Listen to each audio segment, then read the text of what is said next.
tuned in to O Come Saddam on NorthCoastUnderground.com and Facebook Live. Welcome to O Come Saddam with Lisi and Kev, the show that reflects on life's lessons, whether good, bad, or ugly. Each week, we talk about ourselves, each other, and even you if you let us. Why? Because nothing's off limits when we use our lessons to help others.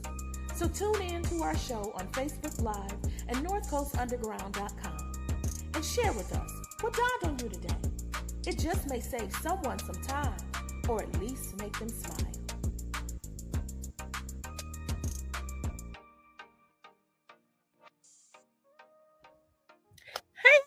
Hey, welcome to O Comes Saddam with Lisa, Kevin, JB. I don't know where JB went. Hopefully he's coming right back. Thank you for joining us tonight for O Comes Saddam. I had a brain fart. Yeah, so the show that talks about life's lessons, whether good, bad, or ugly. Each week we talk about ourselves, each other, and you, if you let us. Why? Because nothing is off limits when we use life lessons to help each other. So tune in each and every week on Facebook Live and now YouTube as we ask the same question, what dawned on you today? It's an opportunity for us to share what we have learned, what we have been enlightened on, new hacks, new experiences, all of the above. So tune in each and every week from 7 to 9 p.m. as we ask the same question to you and to ourselves. What dawned on you today? So, Kev? Yes. What dawned on you today? What dawned on me is a question. In your younger years in a relationship, how far have you gone to prove a point? Is that really a question, or wait until JB comes in, because I'm sure. Turn down a little bit. Bring him in. Me. Turn down. Yeah. Am I buzzing? Better. Is that better? You in the middle now? Am I better? You want monkey in the middle now? Put you in the middle. Yeah. What's up, folks? Am I buzzing? Am I buzzing? You're not buzzing. You No, sound you're like a not ceiling buzzing fan, today. but you're not buzzing. Yeah, I got my fan on the side of the Yeah, that's right. Take the damn hoodie off. You got on a hoodie, JB.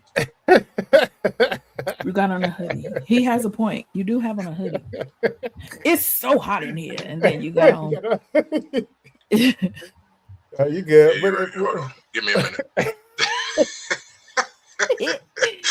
Please hold while I get naked. I'm working the why do you have to get up? Like some music. Yeah.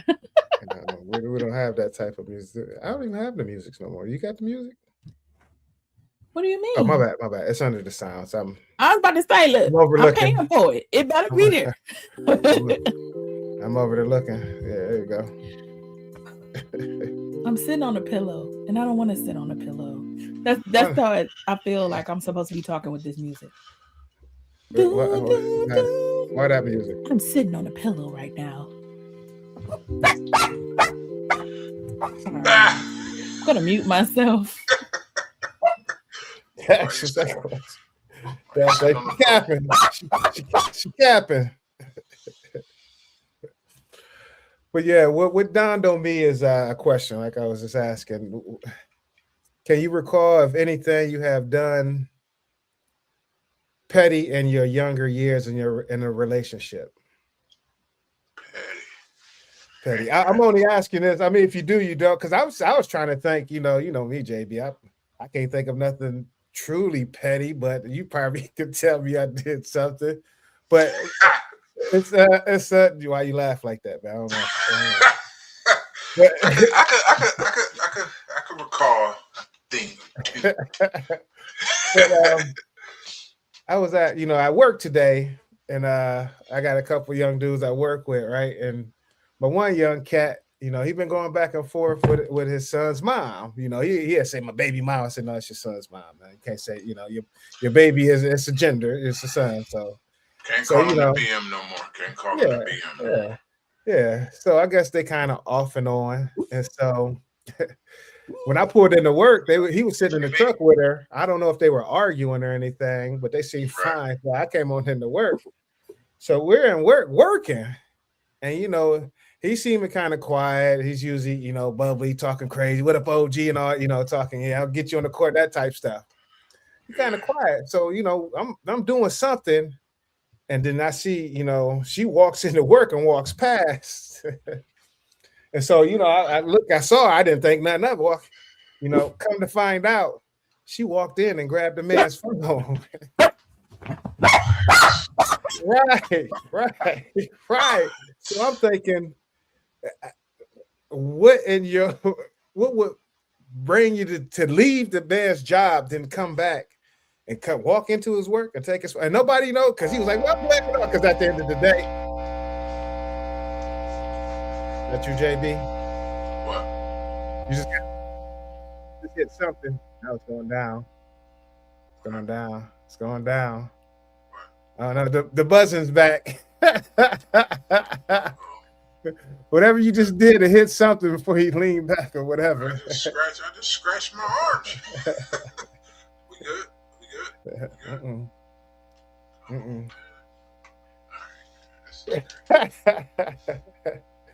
But yeah, she came in and took his phone. It just made me think, like, in my younger years of my relationship, have I done anything truly outrageous? I don't know if that was to get attention, if that was to make somebody mad, but it's like, man, why? Who has the audacity to walk into somebody's job and just take their phone? And he was like, well, I got her key. I'm like, playing that game. And that's why I was like, yeah. How old is these people? Yeah, he's 27. He's 27. So he's old enough to know, but yet still, that's why I'm thinking, like, I can't recall even hiding keys or even, but you said you can recall a few things. I can't recall me being, I never saw myself as a petty individual, but as I have gotten older, I have seen that, I can be a little bit, a little bit kind of. A little extra. I'm gonna just throw a little one out there. I ain't gonna put too much into the stream. Since we on keys and phones.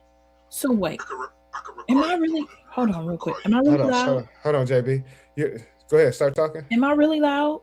You can go down just a little bit. That's good. At first, you were. I don't know how to. There we go. Is that better? Yeah, a little bit up. You was good to me, right? Yeah, you was good. Yeah. Where's your microphone at? Right here next to me. Okay, you could turn it up just probably a little bit more, and you was good. No, is this better? Am I talking better now? Yeah. You were talking fine before, but when you first did it, it was kind of loud. When JB first got on. Yeah. Now you're good. Okay, cool. Now we just got JB and that humming.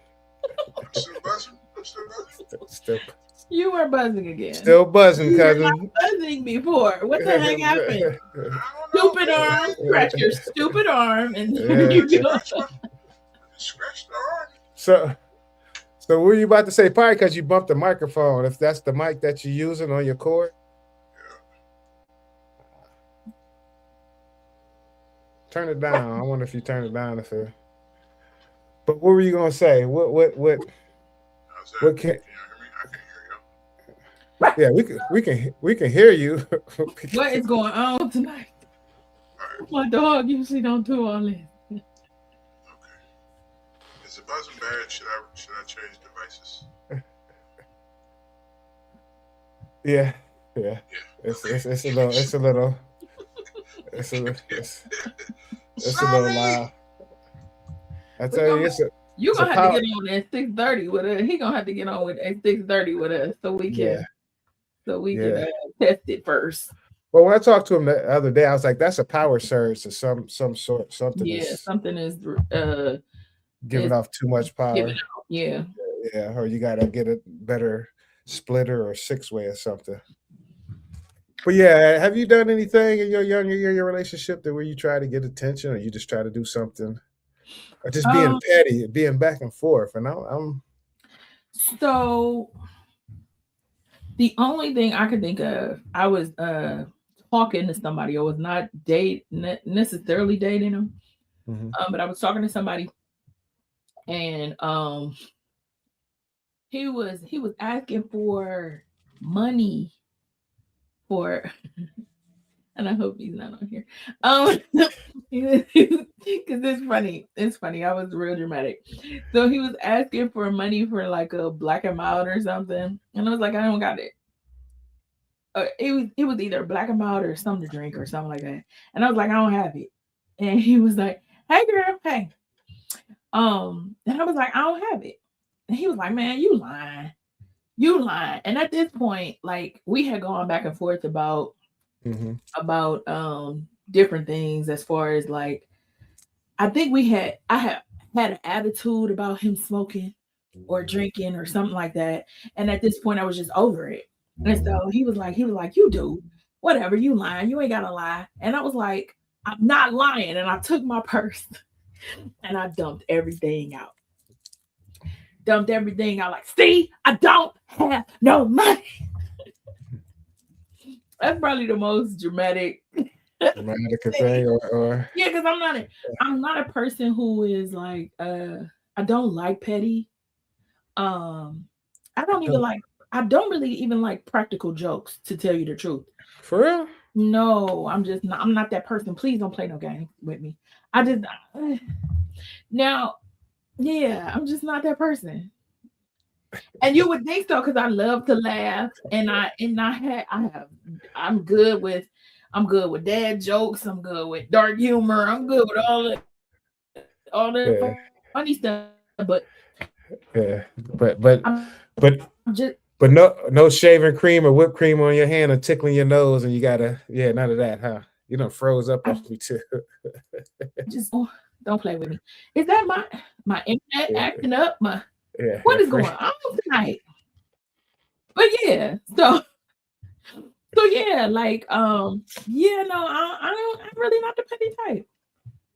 Especially I don't want even if I could be that person, I don't want nobody being that with me, so that's why I don't. I'm real big on treat others the way I want to be treated. The way you want to be treated. And I'm pretty much the same way too. That's why I said I can't recall a time being petty. Only way I have been is if I had to been pushed to it.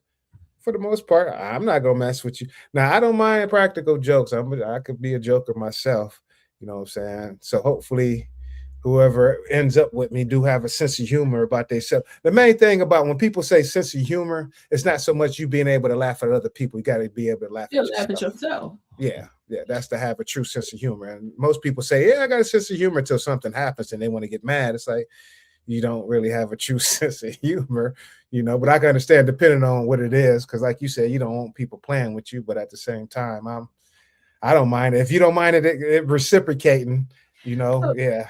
So let me tell you the strange part. I am big on not cleaning up messes.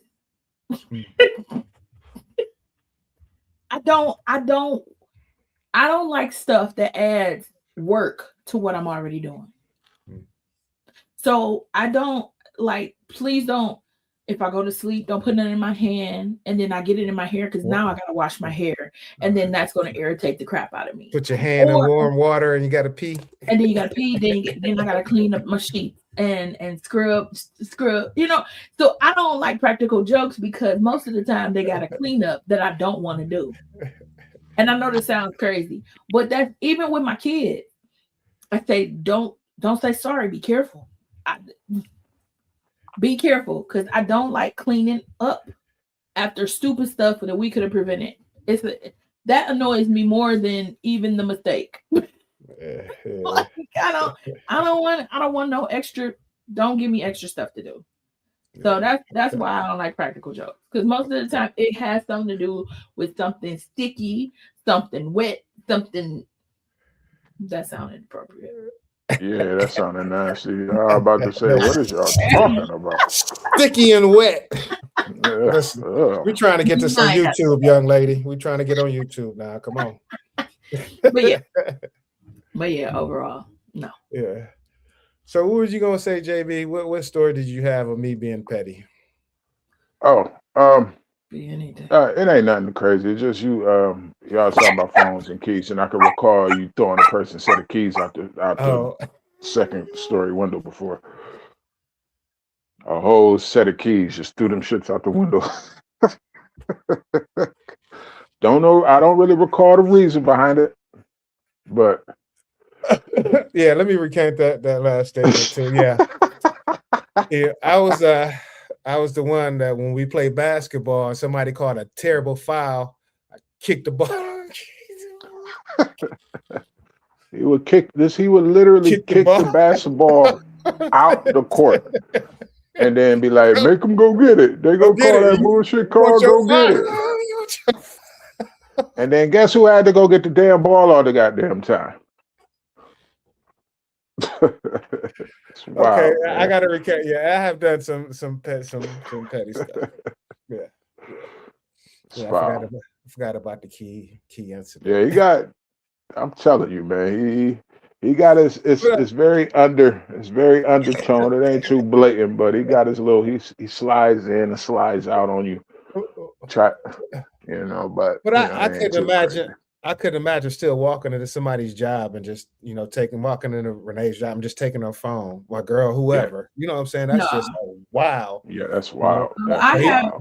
I have a strict rule about we don't play with jobs. Yeah, we were just talking about that yesterday. We don't play with y'all. You don't mess with the money. Don't mess with the money. Don't mess. So the money is more important than the man.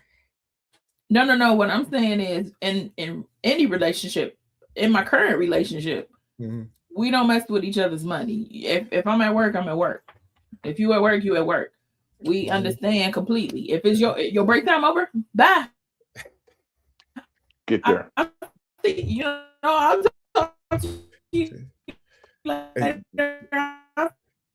You're breaking up, sis. You're breaking up. You're breaking up. You're breaking up. I am having so many issues today. I don't know what's wrong with my internet. God was telling you better play. That's what God said. You talking about you don't play. He didn't want us to hear that. The dog is very loud and rambunctious. He got shots today. I thought he was gonna be chill and sleepy. And no, he pissed. He mad. He mad as hell.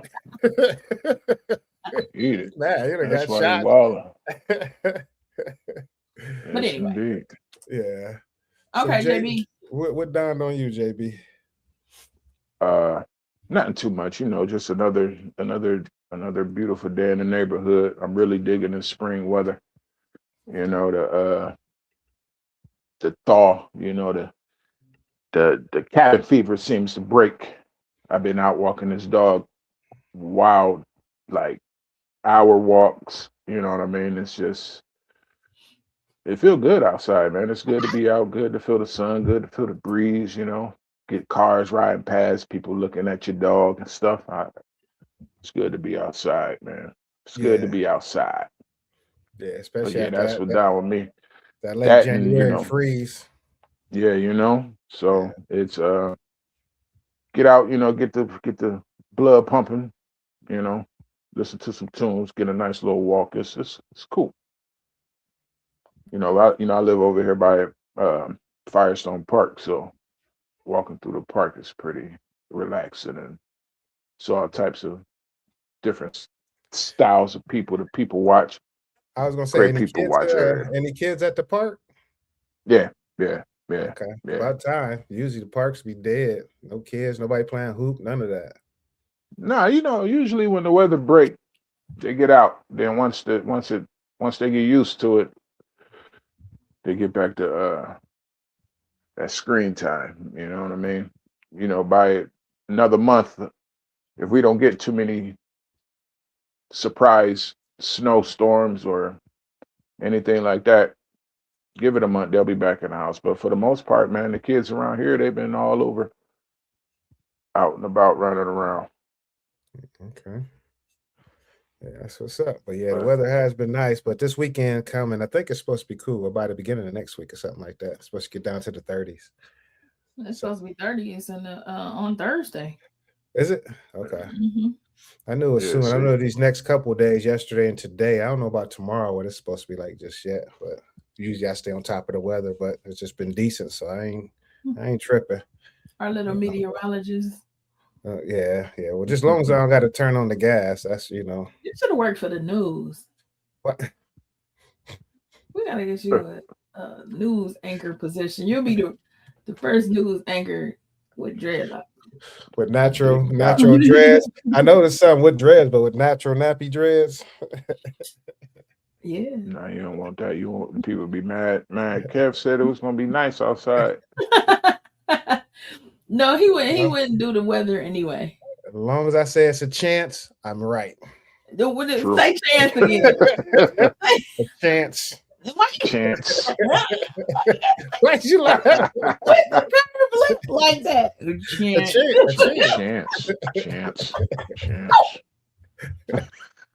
A heck of a moment. So what dawned on you? What done dawned on you, Alicia? Besides your internet and the puppy, I am having all kinds of issues. Nothing is working today. It dawned on my computer about to turn off. That's what dawned on me. Okay, we gonna pause. We're gonna go to a commercial. You wanna go to a commercial? We need a commercial. We need a commercial because I am having a hard time over here. Left a good job in the city, working for the man every night and day. Please, can you plug this in, son? Thank you. I'm having a hard time. Oh Lord. Okay, I'm sorry, y'all. You sure? You want us to? Thank you, son. You want a second? My son just saved me. You want a second? Did he? Uh-oh. He came out again. Who's that? Dave? Okay, thank you. Who's that? Dave? Yes. Yeah, Dave. Leo. The Leo to the rescue. Mr. Kevin says hi. Hi. The Leo to Leo to the rescue. They can hear you. Yeah. Okay. Y'all, I gotta focus. I'm sorry. Too much going on, sweet Jesus. Okay, I'm back, y'all. Okay, so first of all, what dawned on me, because so y'all know I've been on the health journey. I've been sharing my videos and all that stuff for at least a month, right? Crazy enough, it's been like a month, and so if not a month, it's been at least 3 weeks, right? So over the weekend, we had this prayer and praise night at my church. And I'm gonna hurry up because I want to get to our subject. I don't want to take so much time. But we had a prayer and praise night at my church. The girl who does like pictures and video for social media, she did picture and video, and I'm in all of it. Okay. I'm in most of the pictures. And I was like, what I'm going to the gym for? Okay. So what dawned on me is my eating has to be my biggest issue. So that is my new journey. My new journey with me kind of sharing what's going on with myself, because discipline is like my number one goal this year, to have discipline in areas that I've just kind of been laxed on, and really take responsibility for not doing it, doing the thing. And so discipline, accountability, and it's one more. I can't think of what it is. Focus. Oh, consistency. Maybe focus, child. But anyway, but yeah. So yeah, focus probably. But yeah. So my friend Mary was actually helping me with some, because I like meals. Thinking of meals, since I'm a mom who cooks all the time for multiple people, I got a whole house full of teenagers. Even when they weren't teenagers, multiple people means multiple desires and options, and I don't like this and I don't like that. Anyway, so it can be frustrating to have to think about the meals every night. And so, and especially when you start to limit yourself of what you can eat, then it becomes one of those things of, now I'm frustrated because now I have to really think about what I'm going to eat. Am I going to eat the same thing as them? Am I going to eat something separate? And then that means double prep, because now I'm making something for myself and making something for my family, because they're not going to necessarily eat the things that I have to eat, you know? And one of the things that I've been saying about this whole journey in the first place is that I want it to be a lifestyle change and not just me going on a diet to lose some weight. Because a lot of times when people do just the diet or just the pill or just the shot, and those things are temporary, and they end up gaining the weight back, and sometimes much more. And so I wanted to do a lifestyle change, things that I can really change within my lifestyle that would have me consistent in, okay, I lost the weight, now how do I keep it off, you know? So I talked to my girl yesterday, and she was giving me some recipes, some tips and stuff like that. And then I also have Yasmin, who she may still be on here, but she's always encouraging. Like she kind of started this thing at her office. I don't even think she was trying to, but she with her doing her journey, she encouraged a lot of her coworkers. Like her just walking on a constant basis. Next thing you know, it's a whole bunch of people who joined her. And then her being consistent in posting, you know, that she's eating cleaner and she's pushing back the plate and she's making better choices and she's being diligent and all that stuff. It encourages people. So that's another reason that I'm encouraged, because I know that we can help each other as a community of people who are, you never get to a place where you don't have to be healthy. You know, no matter what size you're at, you're either maintaining or you're trying to get down, you know? So I'm thankful, always thankful for my village, but it really dawned on me that my food was a big issue. I had pasta last week, and then over the weekend I had so much pizza because we bought pizza and I just ate it because it was time to eat. You know what I mean? So rather than figure out another meal, it was pizza still in there. We got to eat this pizza. You know, you go get the pizza. But then I noticed I'm doing all this exercise and all this stuff, and then I'm feeling stuffed. I had pasta. We got Applebee's last Wednesday, and so we only ate half of it that day, half of it the next day. But just that half, I was stuffed. That next half, I was stuffed. Then when I ate the pizza, I was stuffed. And I'm like, what is the common denominator? Boom, carbs. So just trying to figure out what's actually going to work for my body. Today, I was so exhausted. I've been exhausted for like a week now. And so it's like, Alicia, you got to change your eating habits. But then I got a hernia. So today, my hernia flared up. I was in such pain. I was exhausted. And I'm like, one of the reasons I stopped being consistent in the gym before is because I was having knee pain. And it's like, you get in this thing where you're trying to encourage yourself and you're saying, okay, I'm gonna stay on this road and I'm gonna be diligent, and then something happens and it distracts you. And so it's like, I can't be distracted. Although I had one bad meal today. I got up because I took a nap because I wasn't feeling good. So I got up and I made some kale and I made some baked chicken.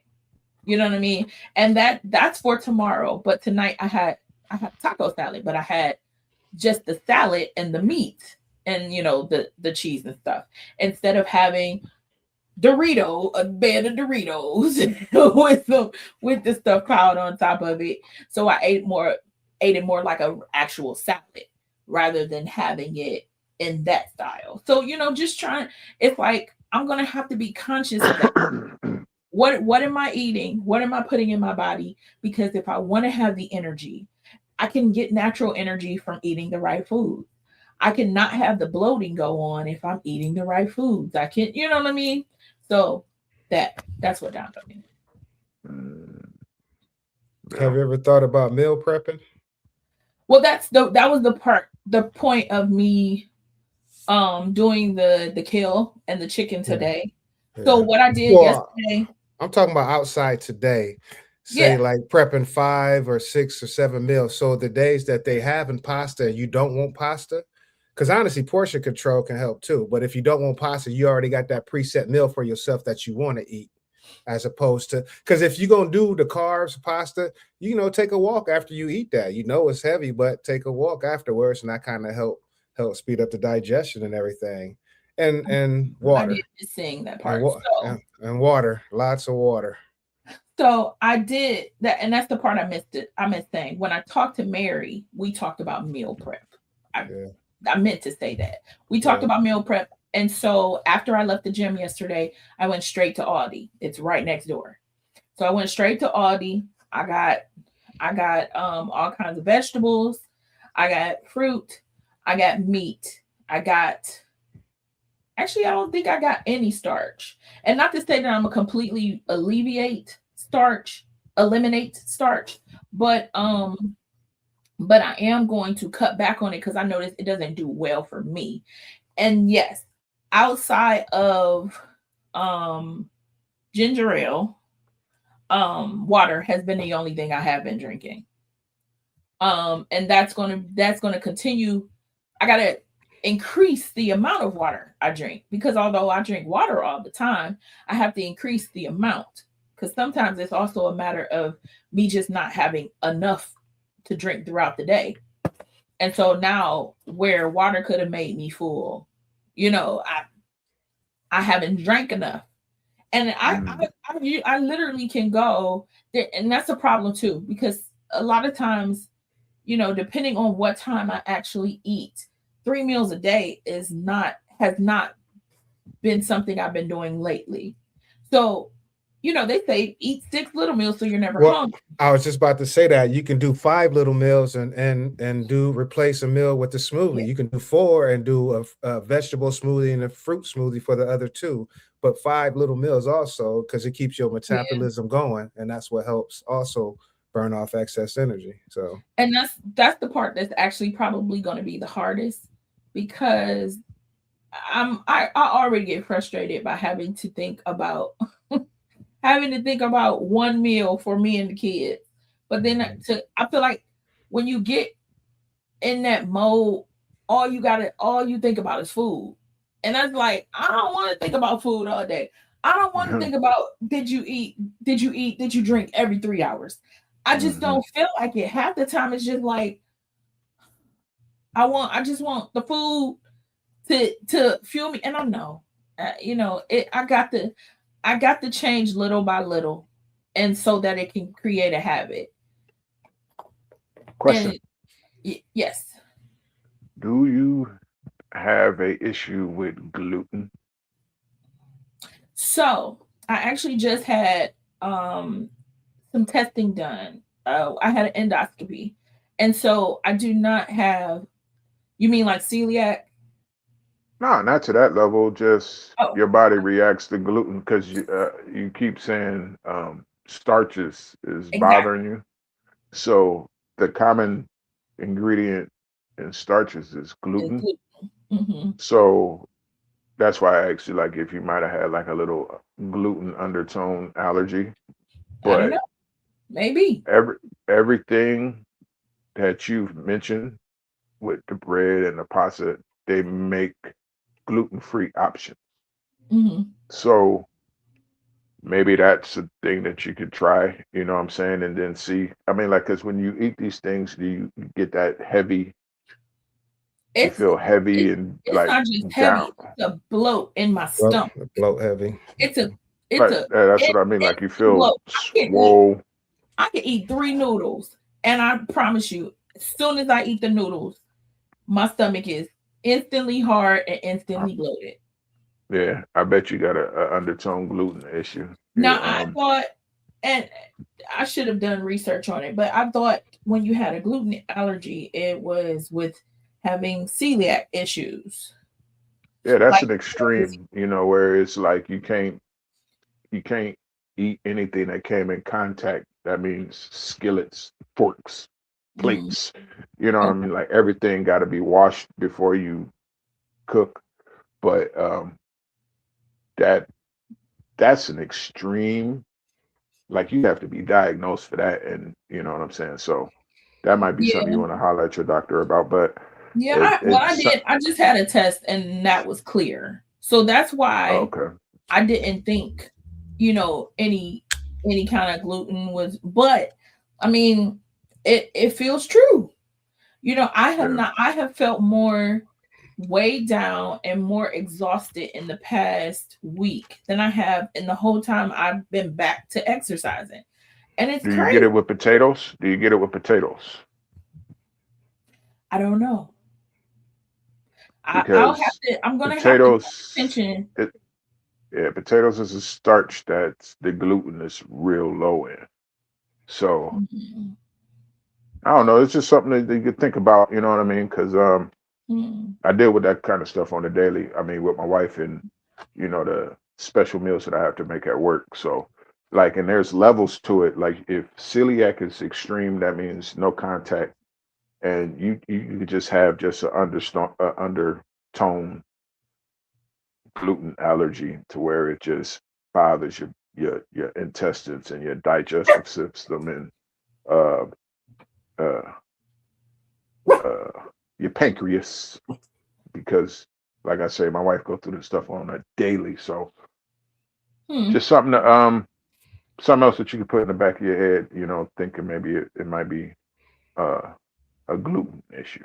So and then, like I said, I thought it was a starch issue, but I feel like at this point in life, everybody has a gluten allergy. We all got lactose intolerance. We got all the stuff that we didn't even worry about in the 90s. Now all of a sudden everybody's getting diagnosed with everything. It's like, don't get me wrong, I'm sure we were feeling that way, but it didn't have a name.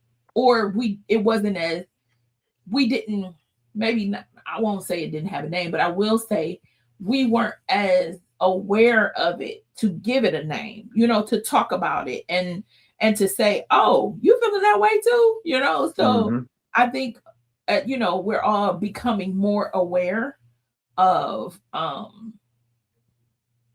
aware of just everything, you know. It's kind of hard to have your eyes closed when we are in the social construct that we are in, you know. Now everything is available to you. Everything is accessible. Yeah. So, you know, who knows? All I do know.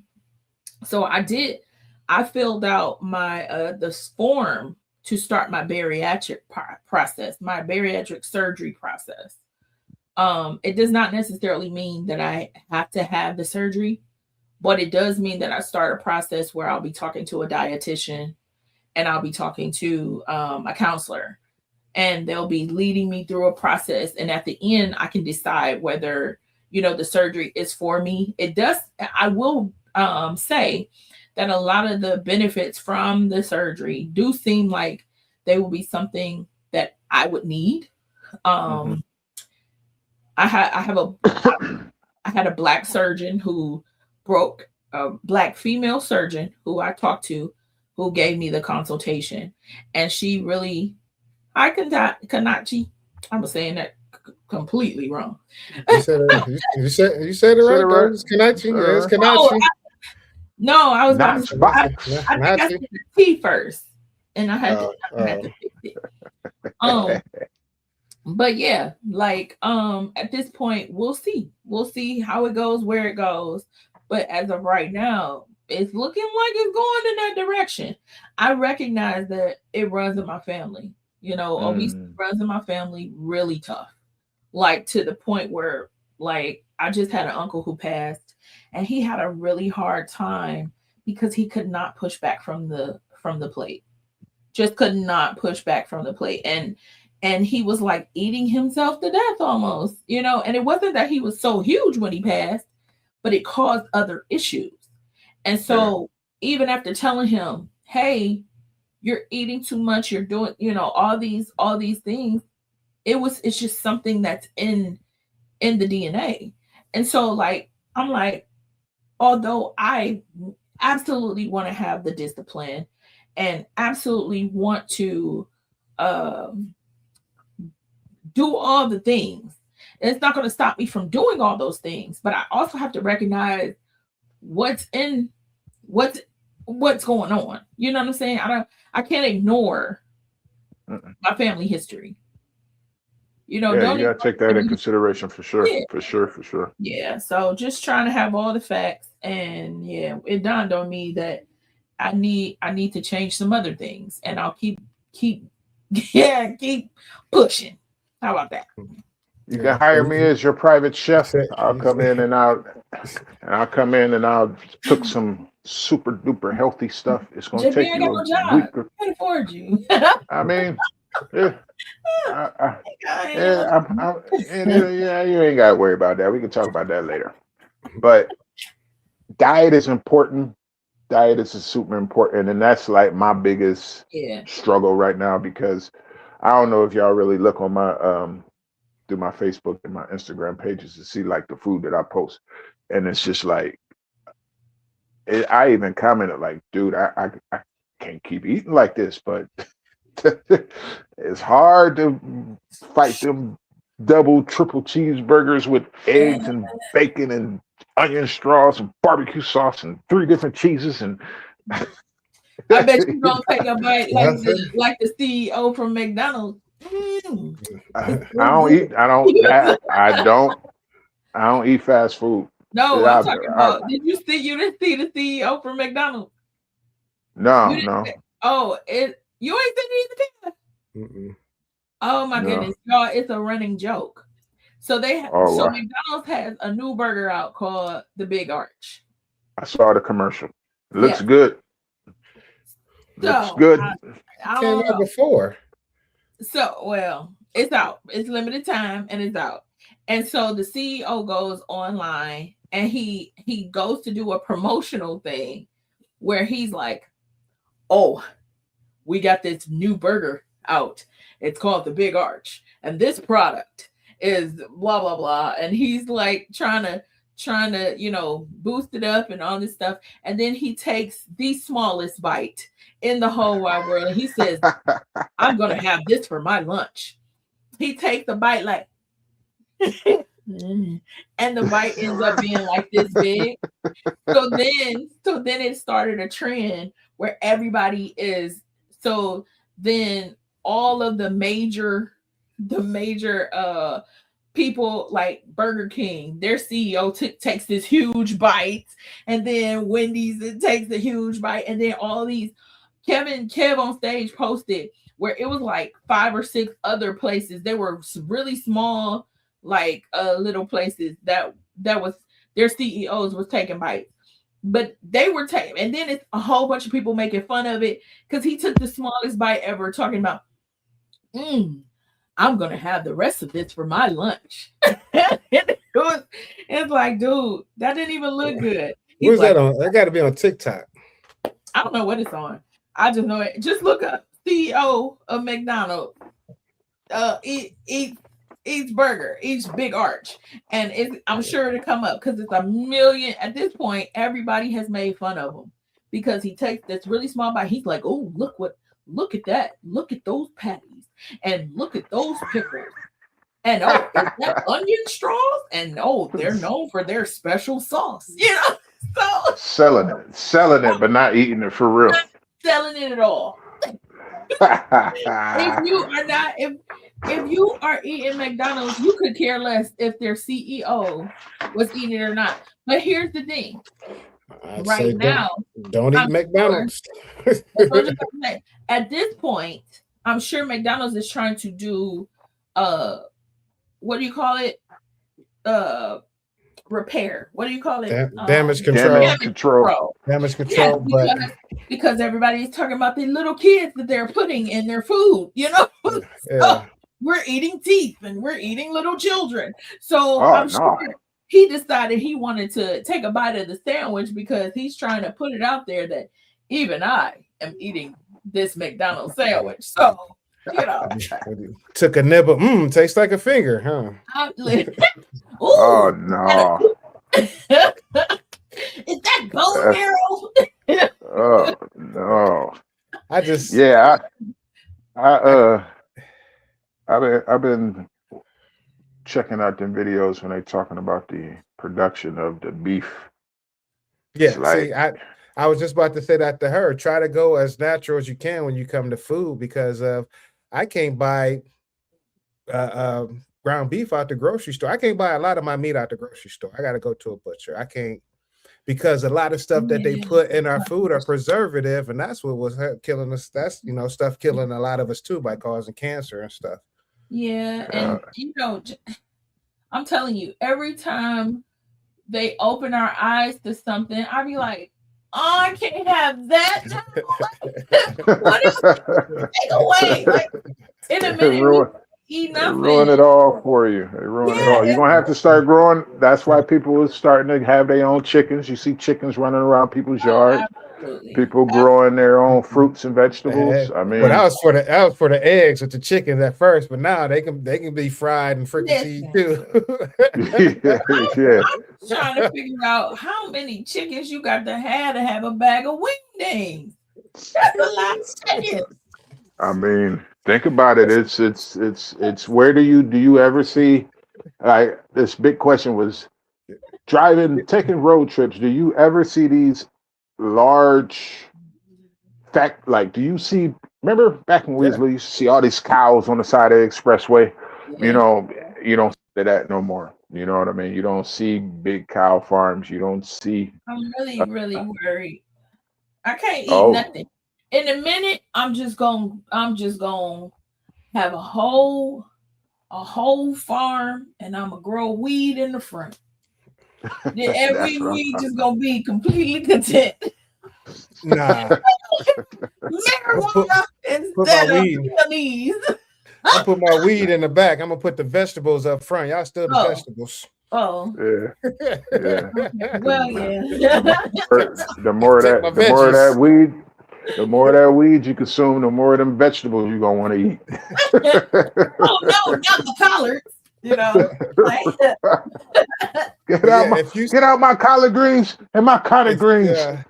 If you see that video that he's possibly talking about, it could be a different video, but the video I saw, the process that they take ground beef through to put it in grocery stores, and when they pump that pink stuff in, it's like,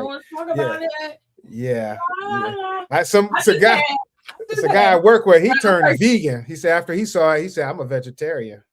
He said he couldn't do it no more. And I was like, after one video, it's rough, man. I mean, well, he also worked for a food processing place too. So yeah, unless I get it from like a restaurant or whatever, for the most part, we do ground turkey in my house anyway.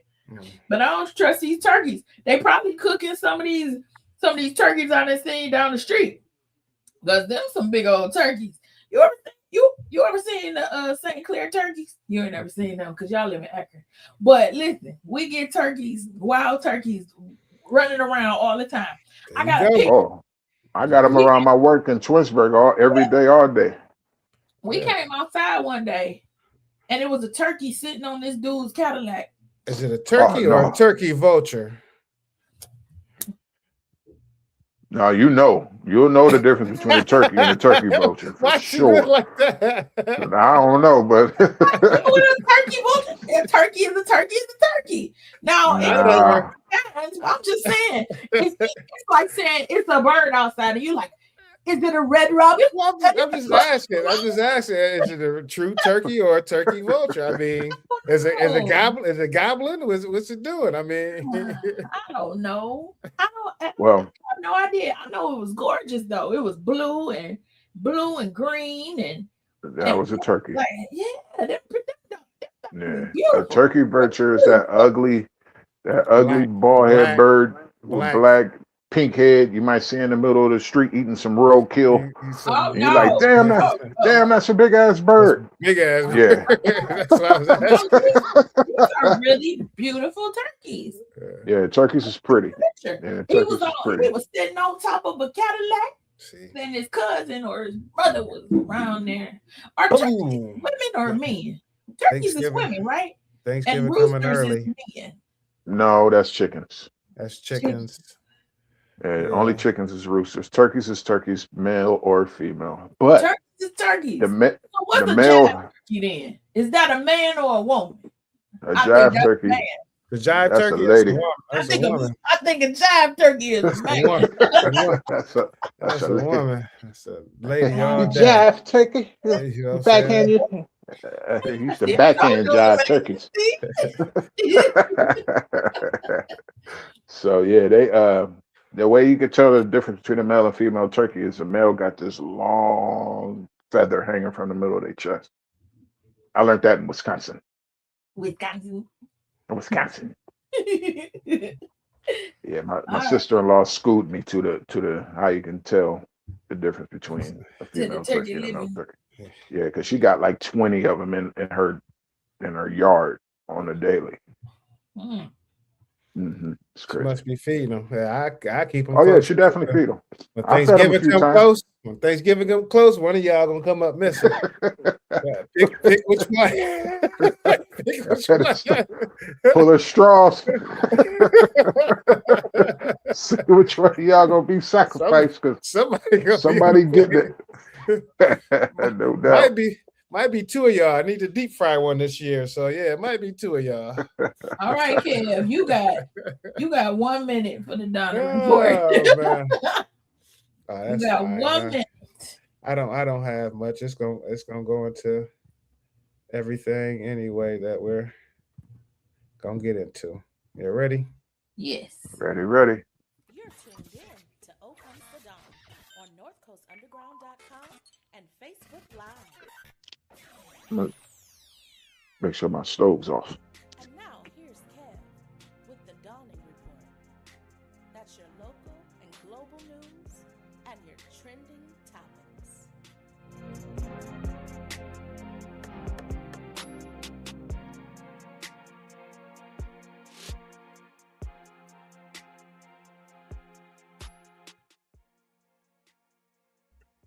My bad. Are you turning the sound up and down? Oh, you are doing Turning it down for this. Well, But didn't realize it was gonna turn down the thing. Yeah, when it first came on, it was real low. That's why I'm like, why is it low now? I was trying to turn it up, but couldn't. But yeah, this is Kev with the Donna Report. A few short stories of things that's going on across the country and around the world. Let's get off into it. First up, around the world, it has been 11 days since this music is different. It has been 11 days since the U.S. and Israel has been at war with Iran, and there seemed to be no end at sight. Although the military strike on Iran has claimed the lives of a few top Iranian officials, the country has still been able to retaliate with some long-range missiles and drone strikes. The White House administration have been somewhat off about the timeline to the end of the conflict. What's up? To the end of the conflict, with President Bush believing that the U.S. is close to achieving its goals, while Republican Senator Lindsey Graham saying the U.S. is weeks away from crushing the regime. So far, there's been 140 U.S. servicemen who have been injured and 7 servicemen who has been killed during this conflict. But now the Pentagon is investigating the claims that a U.S. missile hit an all-girls school on February 28th, which is basically the first day of the strikes, killing everyone inside the school, which basically was 168 students and 14 teachers. So we're going to see how long this goes on before all the casualties. Besides that, it's been over 1,300 Iranians, I want to say, have been killed. So civilians. So it's sad. It's beyond sad. And next up, because of the war, I guess everybody noticing gas prices and how, they're affecting us. Just like when you was talking about earlier, JB, when you were saying that how nice it's been. That's why I would say I'm glad I don't have to turn the heat on, because that gas, that would, you know how much we'd be paying for that right now. Basically, prices are up basically because of the war. And right now, to put it in perspective, today actually the price dropped a little bit, but to put it in perspective, barrels right now run at $83 per barrel, which they were at $100, basically yesterday. So they've been down, I guess, 11%.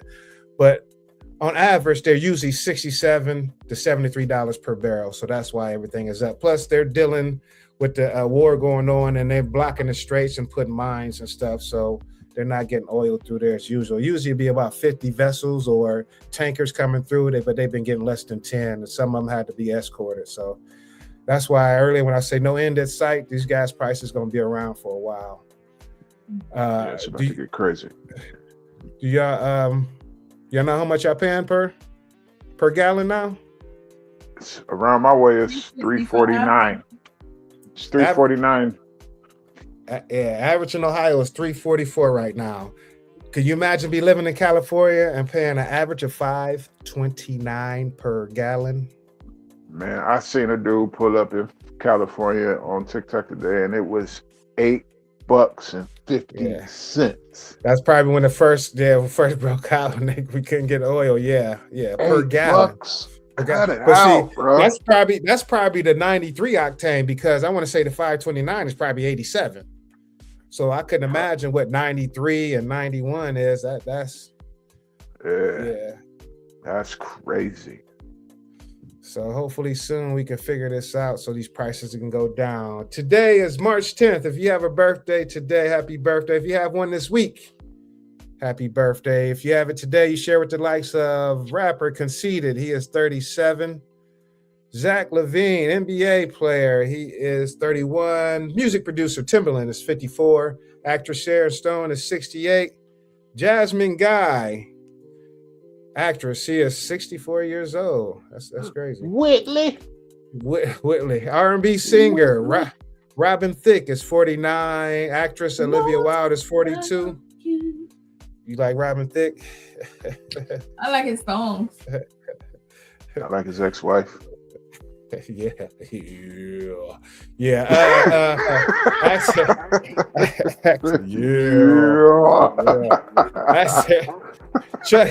Actor Chuck Norris, he is 86 today. Man, he's still doing martial arts and stuff too. Country singer Carrie Underwood is 43, and reggaeton artist Bad Bunny. Is it reggaeton? Bad Bunny at 32. Amigo. Reggaeton. Like I said, today is March 10th. The national holidays today is, you have Festival of Life and Cracks Day. Yeah, I want to know what that means. Yeah. National Skirt Day is just life and crack. You know, I didn't think y'all was thinking about the butt. Life and crack. It's life and crack. It is also Paper Money Day. It's National Women and Girls HIV Awareness Day. National Pack Your Lunch Day. National Napping Day, and we'll end it with International Day of Women Judges. And that is the Donna Report. And we can get this 80s. You a hater. 80s music on. You a hater. I kind of thought that was grooving a little bit. It's grooving. It's grooving a little bit. I thought Ron Jeremy was gonna come out or something like that, you know. Oh no. I don't even know who that is. Yeah, you don't. yeah, you don't. Is that porn? Thought Jenny Pepper was gonna pop up. Who is Jenny Pepper? What? Let's go to the topic. Yo, let's go to the topic. I don't want to do this. That's no okay. more. I'm okay. I'm okay with not knowing. I guess. I can't say it. We'll talk after the show. Thank you. Good night. Listen. Okay, so today's topic, and we are y'all. We got 50 minutes to discuss this topic. So we are discussing the reality of war. And what that means is, what is the impact that this situation is having on everybody? How are we feeling about it? What are we thinking about all the things that's going on? Are we in preparation? What are you feeling as far as the reality of this war being so close to home? We're not fighting for anybody else. We're actually fighting for ourselves at this point. And so that is what our discussion is about. Would either of you like to go first? What you mean by we're fighting for ourselves? Well, so in past times, well, I guess I can't say that quite. But what I'm saying is, I don't know why this one feels different. This one feels different. It does not feel like it was. This one feels like our war. I feel like before we were kind of helping. Before. Well, the first one, the Persian Gulf War in the 90s, we were, because they actually invaded an ally. And the second war, basically, the first Bush War was basically the Gulf War. Then the second Bush War was basically because of 9/11. But that was the effect from the first war, because of we used Afghanistan then to help us get Saddam. And from my understanding, it was things promised to them that we did not give them. So with that, you know, like anybody would say, if I take from JB be like, give me mine back. No, I'll get it in blood. And that's basically what they did when it came to 9/11. So that was the cause and effect from the very first one. They invaded our ally. We went to help an ally. Then we used another ally to help us get the bad guy, only to disrespect that ally. Then they became a bad guy. Why are we calling that the first? But the first Bush, the first Bush. Oh, you're because remember his dad, and then the son.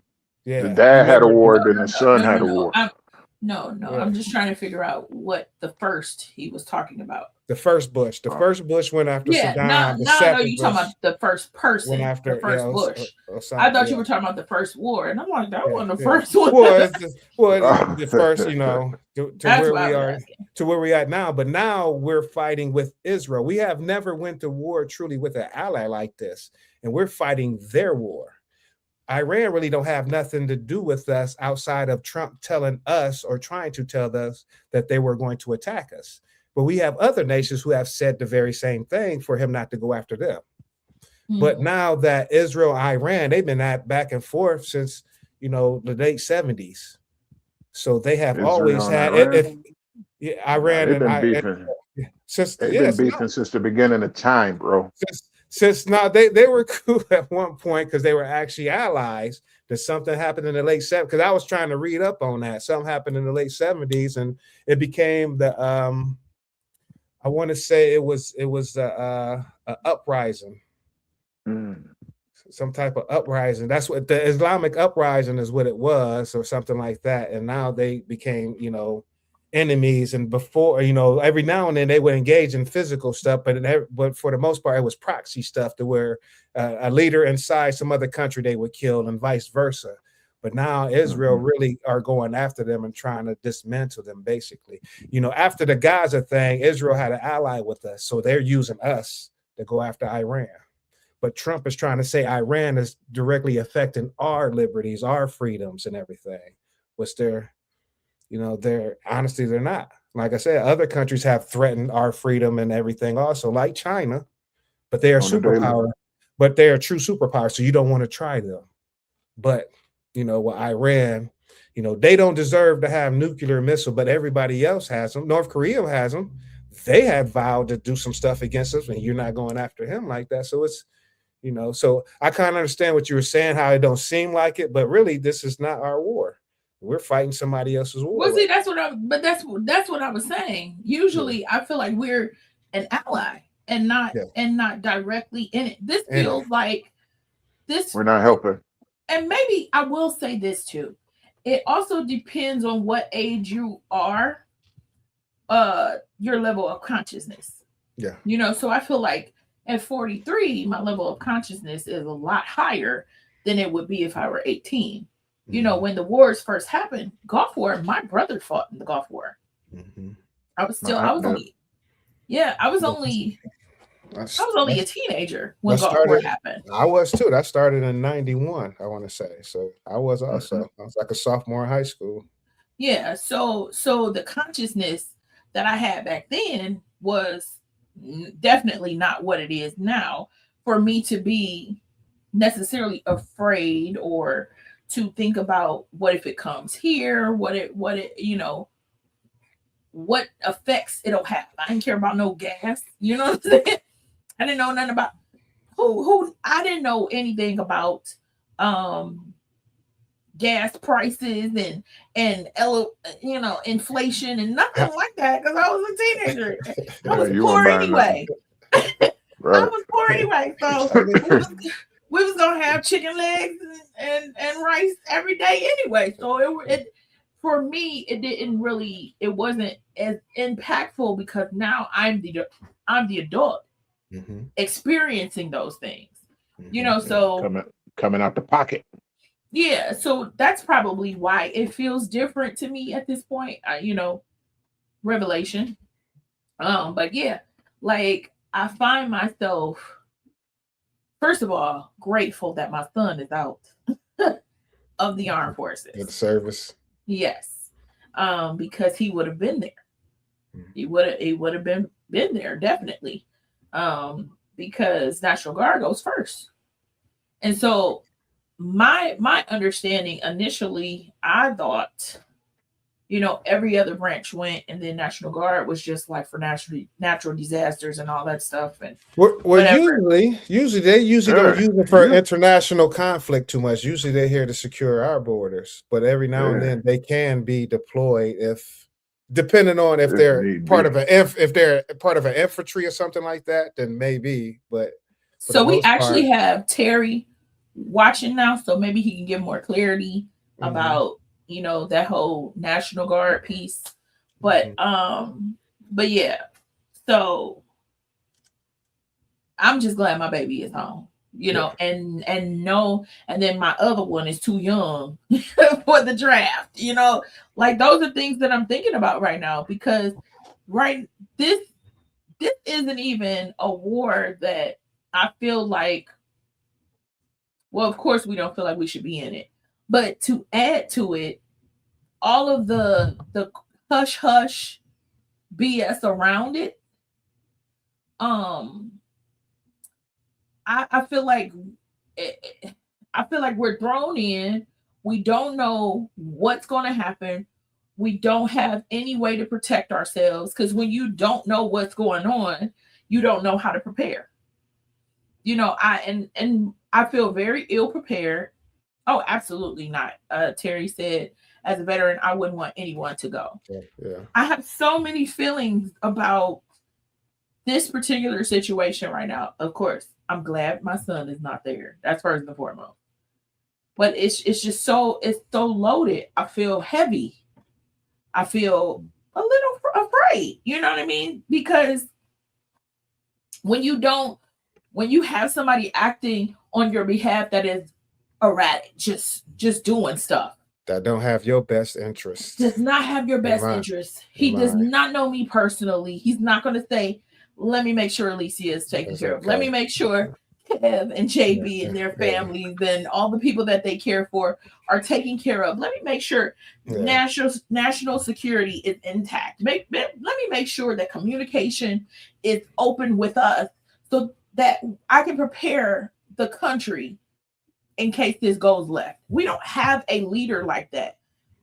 So I'm further pissed off that we don't have somebody who is forthcoming with all the things that we need to do to prepare ourselves.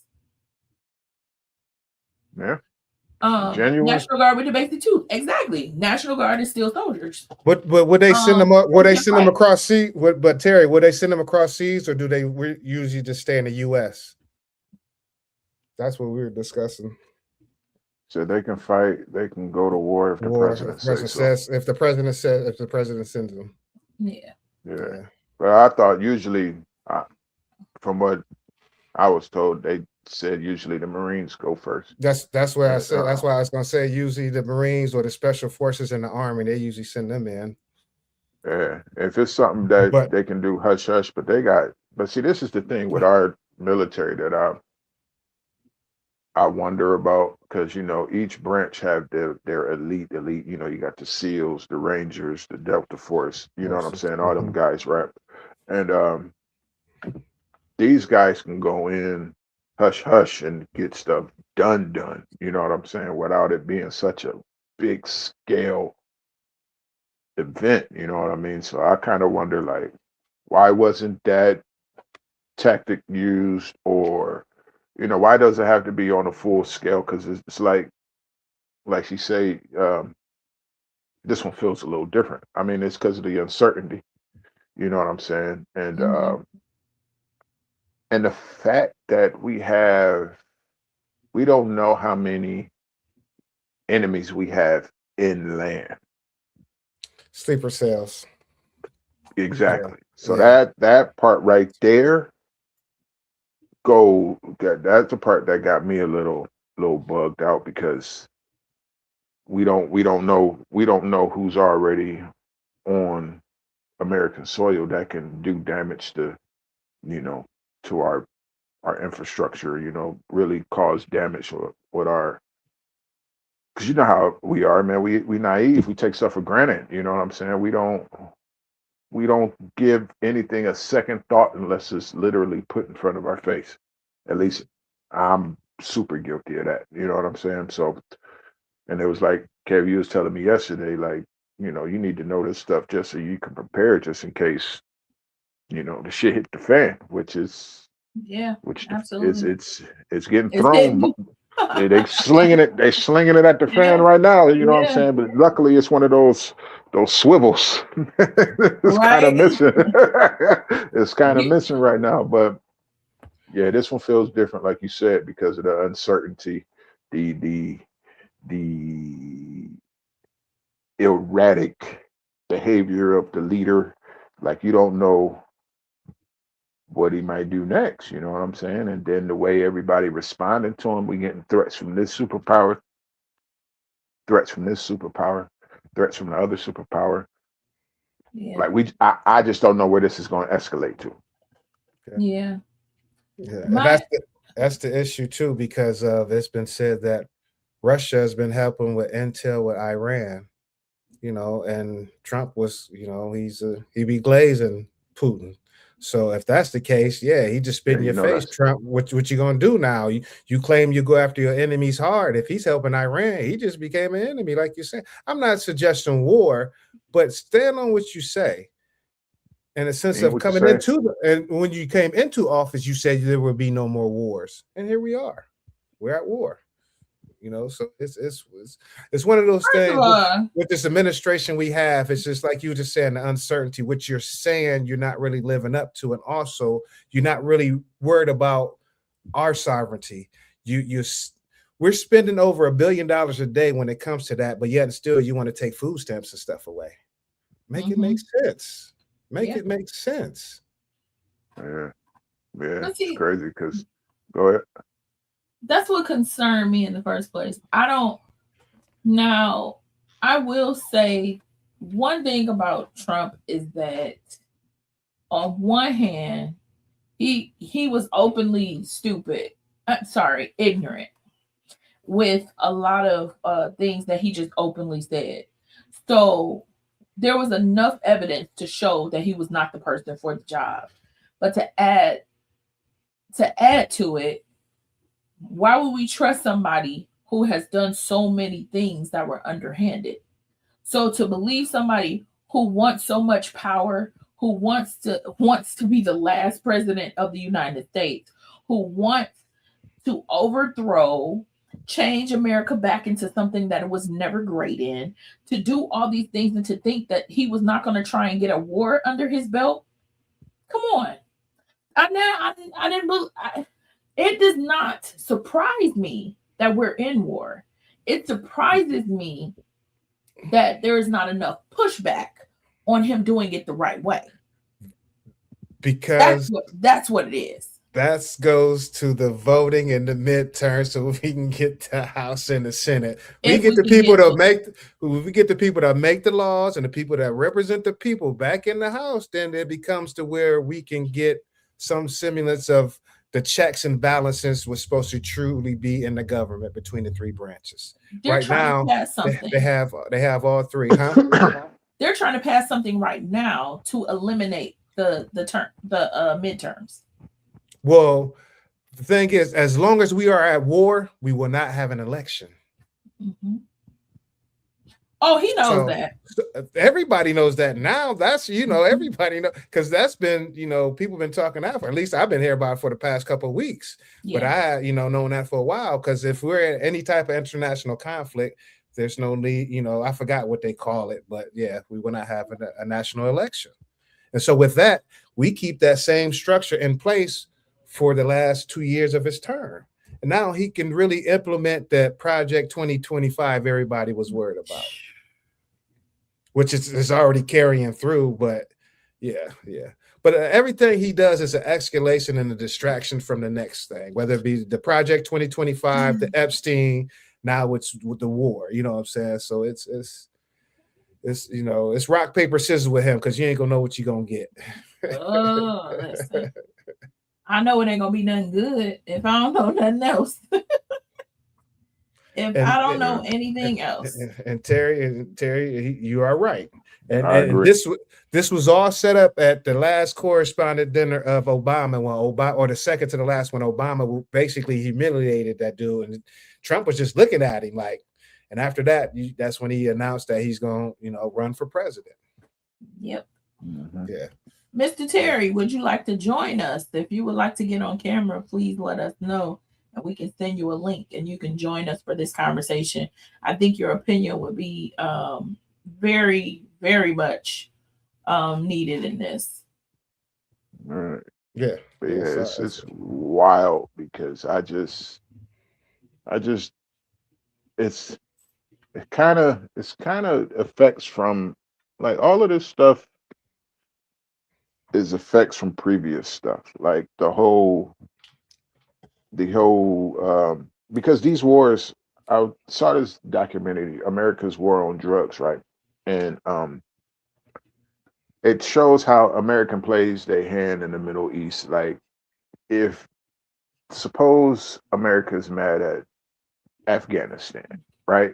And Saudi Arabia got beef with Afghanistan. So they play on the role as your enemy is my enemy's enemy is my friend. You know that whole spiel. So it's like, if they beefing with Afghanistan and Saudi Arabia got beef with Afghanistan, they'll help Saudi Arabia out, set aside whatever tensions they might have with Saudi Arabia, just to get at Afghanistan. So you got a little bit of conflict with Saudi Arabia, but since you so intent on getting at Afghanistan, you'll turn your head to what Saudi Arabia is doing just so they can help you take Afghanistan out. I'm just naming these countries as examples. Not like this is ironclad or real stuff, but that's the kind of underhand. This is how they fight their wars. Like, it's like robbing Peter to pay Paul. You know what I'm saying?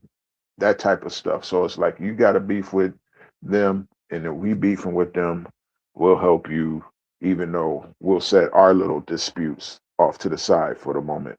We just going to focus on this little thing right here. And then once we get that out, we'll worry about our little conflict later. You know what I'm saying? So that's how they been fighting all them little Middle Eastern stuff, because it was over opium. It was over just drugs and military weapons. This country leaving these weapons in this country from this war. And you know what I'm saying? All that type of stuff. So even when they sit up there and tell us that we fighting for this reason and fighting for that reason, 7 times out of 9, it's not true. Because there's always something undertone thing that's behind the scenes that ain't nobody talking about. Well, it all basically start out from back in the day, whether it be religion or just trying to take over the territory. But for the most part, some of us come to religion, to different beliefs and different belief in religion and resources, and really just to try and occupy somebody's land too. Mm-hmm. But when it comes to the Middle East, that's just always been, for some odd reason, ground zero for war, for any type of conflict. That's why this Russia-Ukraine thing is kind of different, because every other war has been basically, Israel, Iran, the Gaza, Afghanistan, Kuwait, and what was Saddam from? I forgot where Saddam was from. Persia, Persian Gulf or whatever. Yeah, Persian Gulf of Persia, something like that. They changed the name of it though.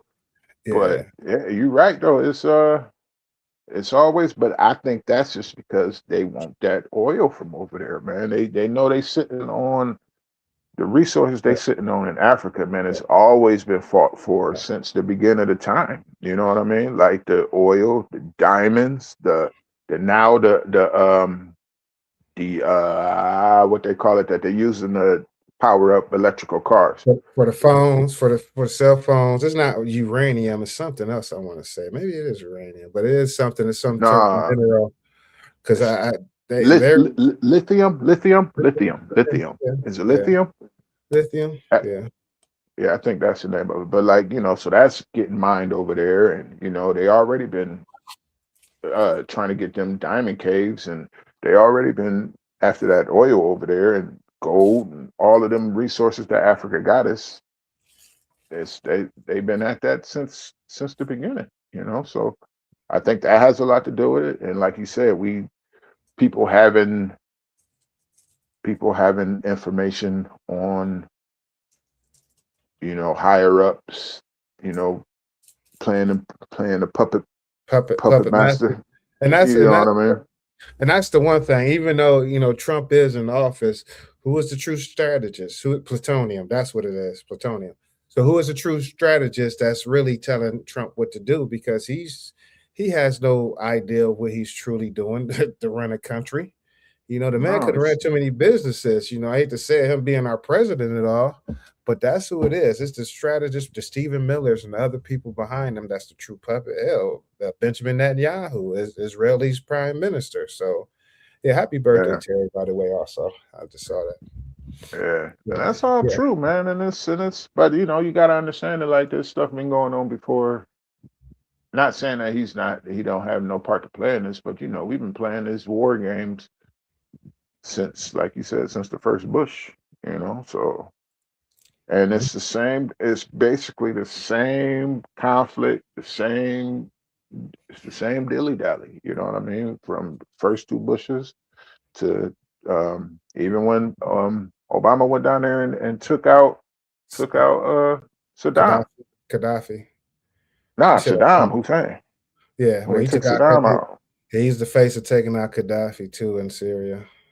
So it's like, you know, it's crazy. Then I just found out. Remember that war we fought in Libya when Reagan was in office? And Grenada, he invaded Grenada. Yeah. I just found out what that war was really about, and that's Syria, but Libya. That's where Obama. Libya was sending drones. Right? Yeah, Libya.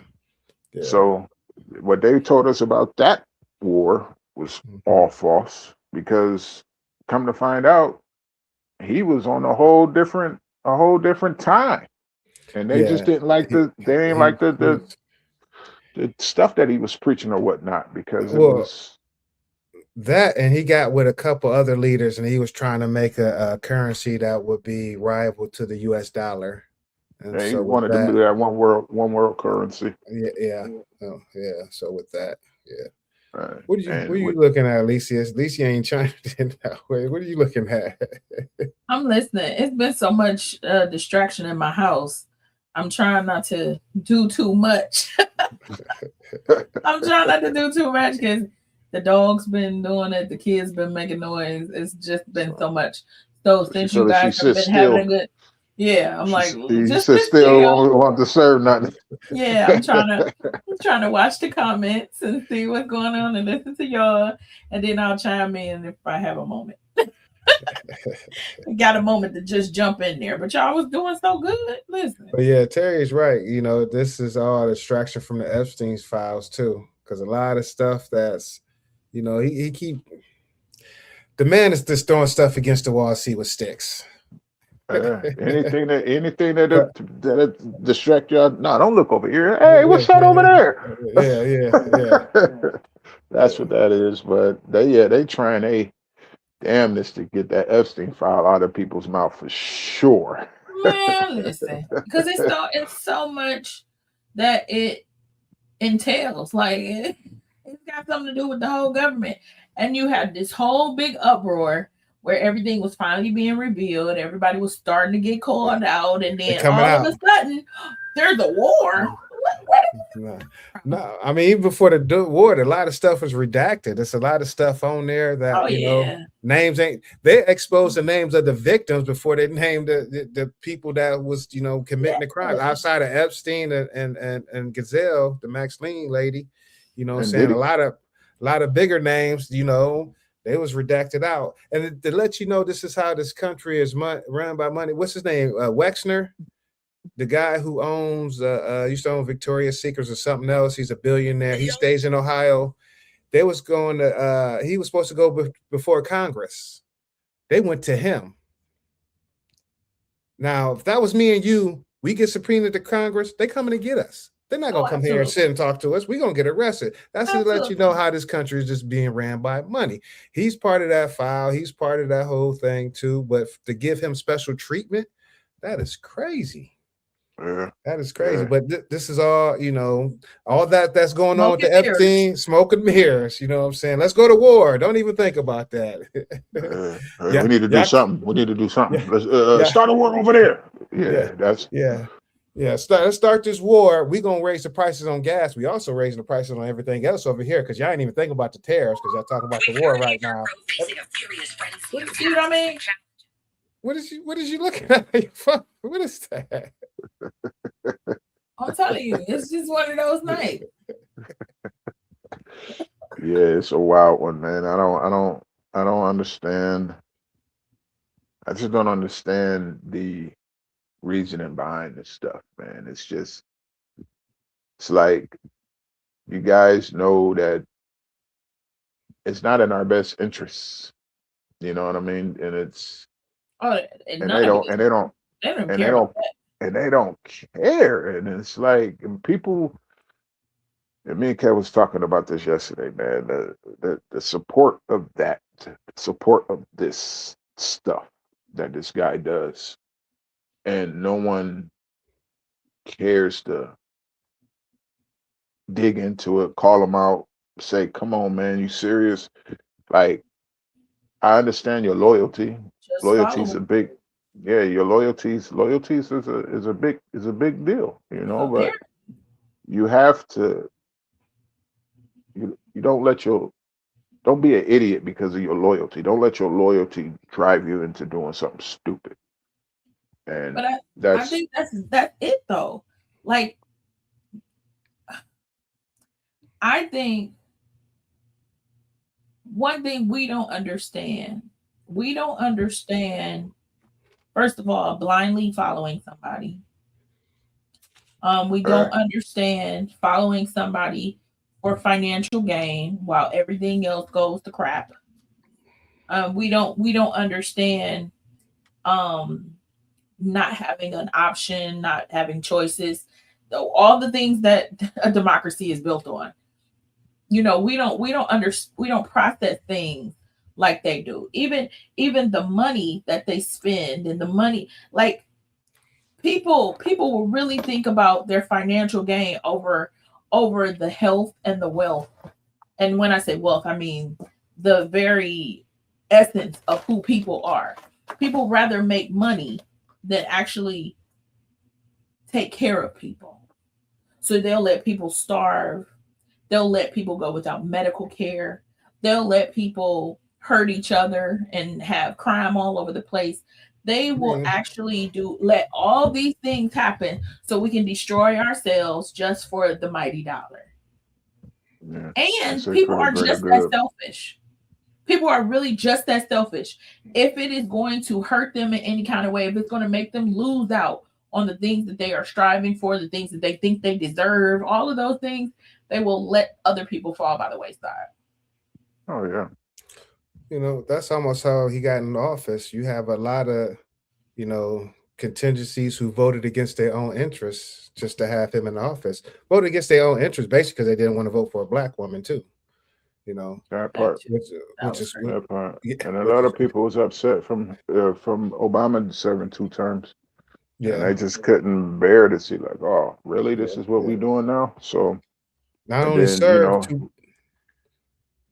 he came in talking that good old boy talk. Mm-hmm. That's all he needed. Because Because what? Like what? That's all he needed because it's I will say I appreciate when he's in office because it reveals the people I gotta watch out for. I will say that. Because I looked at a lot of people differently during the whole the last time he was in office. The Black Lives Matter. I was just talking. We was talking about that the other day too. Absolutely. I was like, oh, yeah. You know, you really feel. Okay. Yeah. And I will say also it made me feel because most of the time, because I am a Christian, I believe that Jesus died for everybody. You know, I don't believe he was like, oh, this color is superior, this color is going to hell. I don't think that. Anyway, that's the whole nother subject. But most of the time I'm very neutral on good people is good people, bad people is bad people.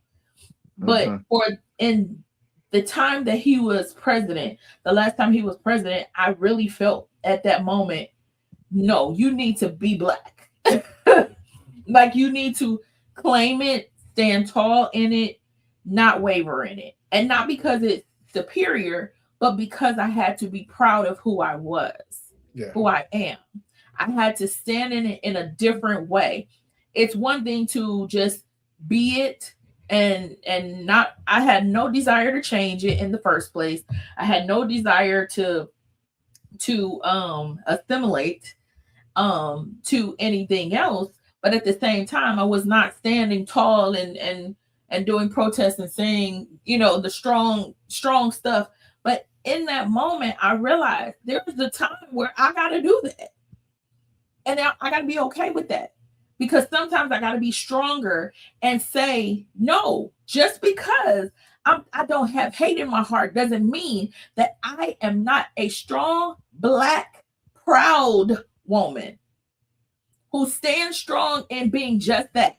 Have no problem, never would want to be anything else, am happy about every curve, my facial features, my hair, every single part of me that makes me Black, I am proud of it without any apologies.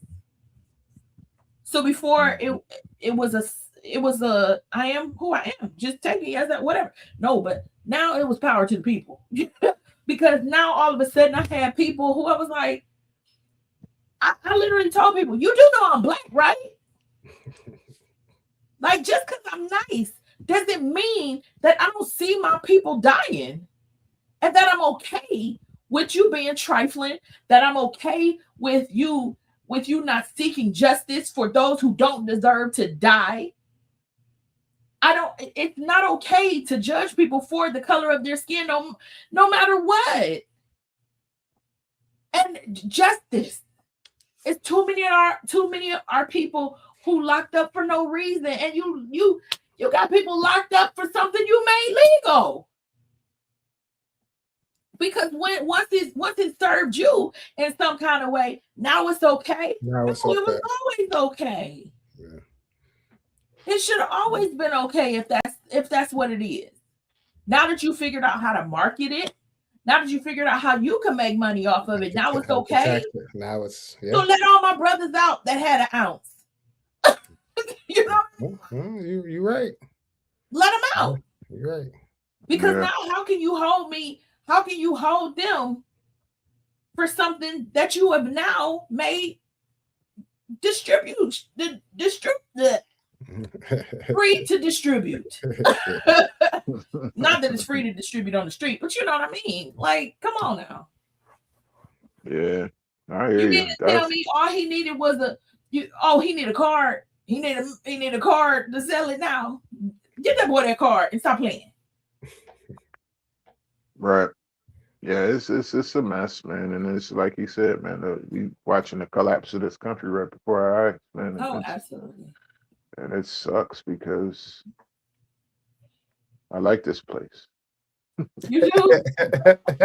I do, man. And I like it here, man. It's like it's so many places that I haven't seen, and it's like it's a beautiful, beautiful, beautiful, beautiful country. Everywhere is so different. Everywhere is so diverse, and just Texas is completely different from Georgia, and Georgia completely different from Maine. Like, it's so vast and so different that, you know, I mean, we can't even get a chance to enjoy this beautiful country of ours just because of the stupid stuff that's going on around the world. So, and I haven't even got a chance to even travel to 50 states at my age. You know what I'm saying? So it's like, it's about to get to the point, man, where we're not even gonna be able to take road trips. Like, you know what I'm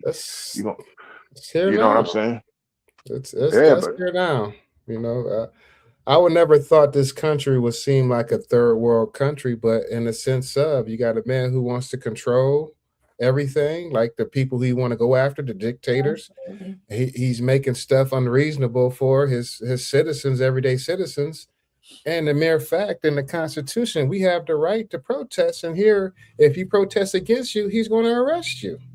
That's what's happening in other countries, not here in America.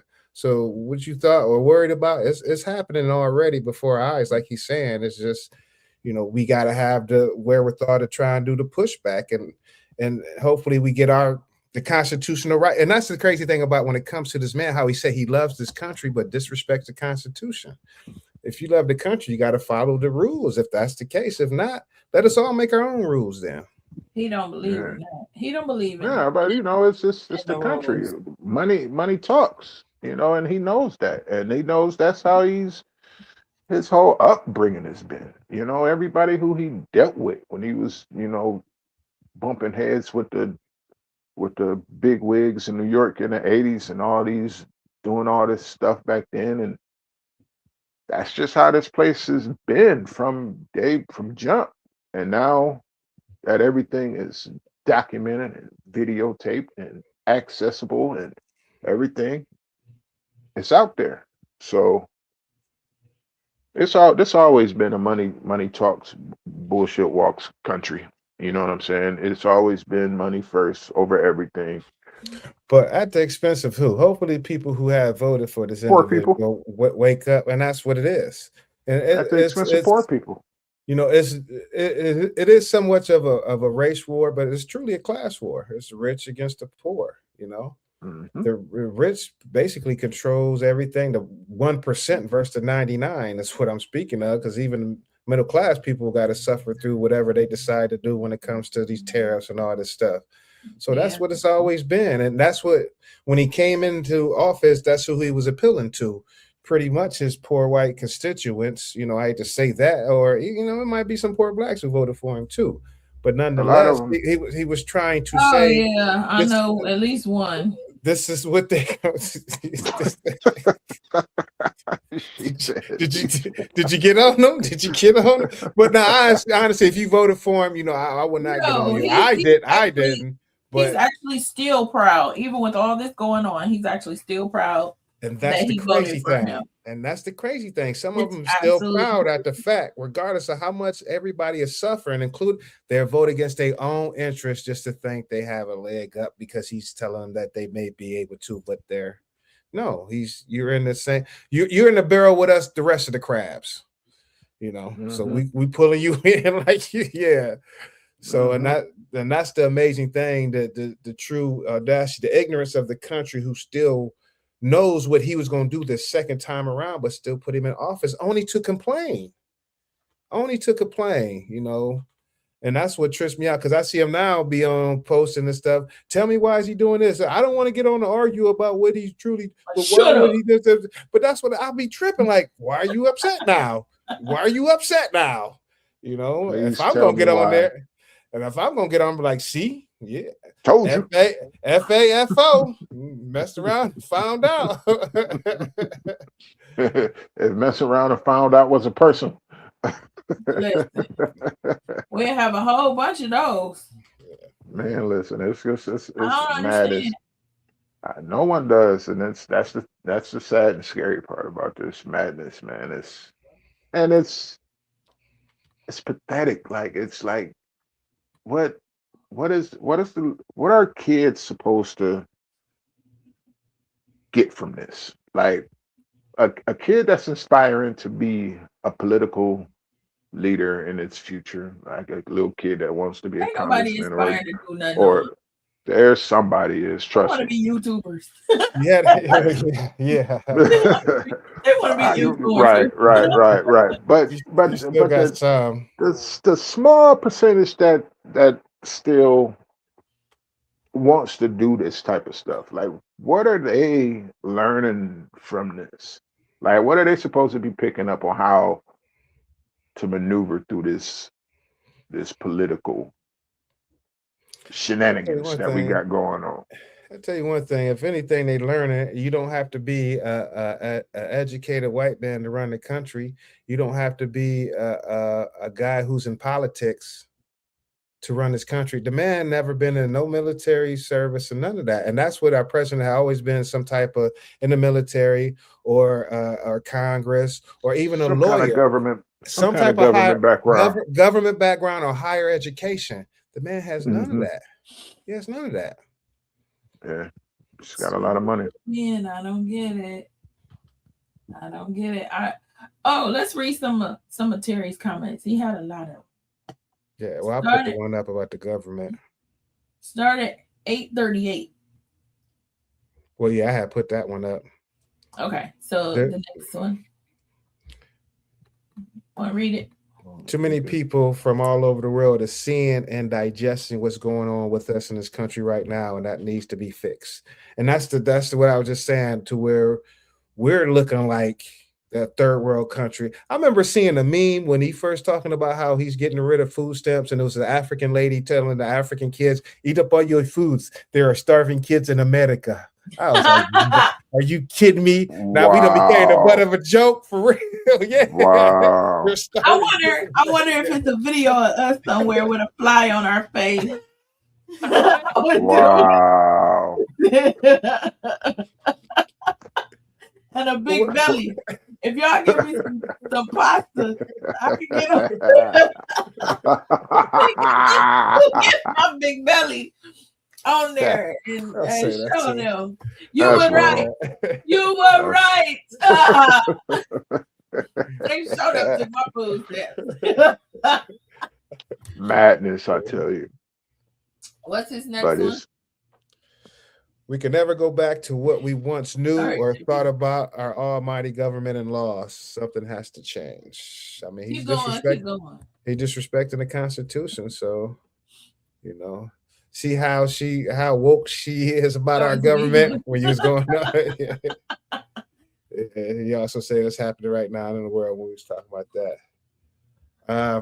When JB was talking about how he can do, no other countries. This place is all we know, though.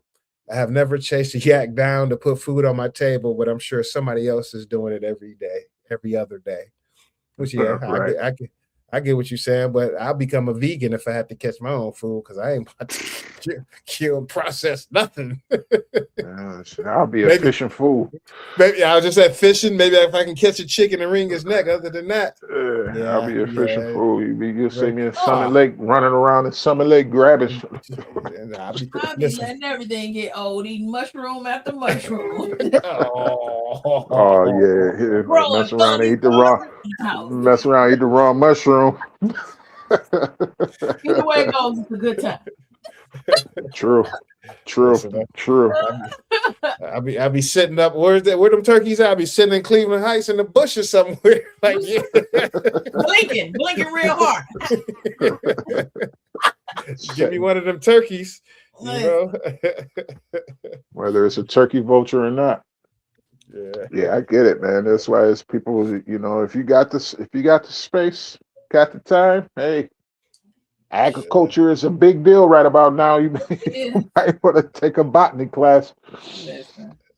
Shoot, because it's about to get real out here if it hasn't already.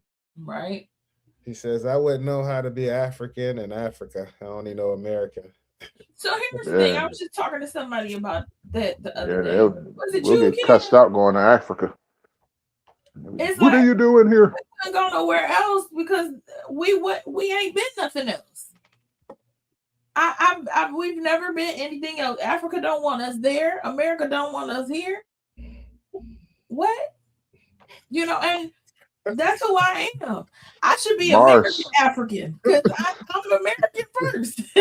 We the monkeys in the middle, you know what I'm saying? America like go back. America like go back. Africans are like, y'all got caught. You stay over there. you idiots.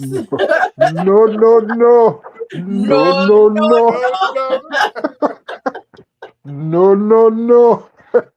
They straight Dikembe in us. Get out of here. I get it, man. It sucks, man. It's a messed up situation to be in, and the bad part about it, man, it's only gonna We're get never worse. gonna catch up with Terry. Huh? Only gonna get worse. We're never gonna catch up with Terry. Well, What what you you saying about Condoleezza? you know, people are striving to be political people. They want to be YouTubers. He was saying they're learning that they can be Obama and Condoleezza Rice, you know, first of their kinds. You gotta come to a lot of Shirley Chisholm, you know, Shirley Chisholm and Thurgood Marshalls and Jesse Jackson. Yeah, keep hope alive. Yeah.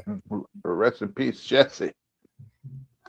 Yeah, They learn, and that's a lot of what Obama used to say. You know, they're learning that there can be flaws in the system that was built but wasn't carefully thought out plan. Yeah, that crown kicking in. I'm sure they didn't see the problems now in politics.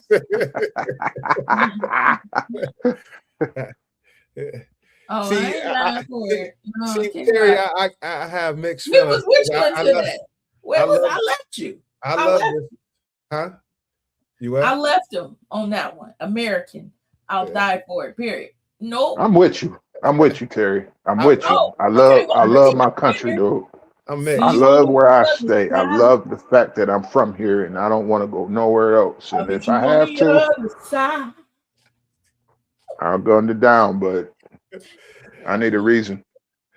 I need to make sure that we good. I got mixed feelings. I fight for my country, but as far as for dying for it, no, I won't even fight for it. You can say, listen, Italy was beautiful. Italy was absolutely beautiful. I will go back to Italy. I hear you there. Italy didn't make my stomach hurt. The pasta didn't make my stomach hurt. It was fresh noodles. Yeah, fresh noodles. Everything was fresh. Everything is gluten free over there. Everything I ate that was bread. Yeah, no problem. It was all no fresh. problem. I was fine. That government ain't trying to kill their citizens like they is over here. And even with that being said, Italy won't even join forces. They won't even fight with us. They like, that's not our fight. We ain't doing it. No, a lot of those European allies are like, no, we're not. You know, for what? You know, I'm not fighting for. Here's my thing. What frustrates me about this whole American thing is some things just are. Is that to be my house? Wait. What are we doing? Could y'all hear this? Can y'all hear that? Yeah. No. Y'all don't hear that? When you moved there. Okay, if y'all can't hear it, fine. Because I swear. I can hear it. It sounds like this is. No. It sounds like a jackhammer. Yeah, but it don't sound loud. But I hear. If it don't sound loud, like a jack. No, it's the constant. I don't hear none of that.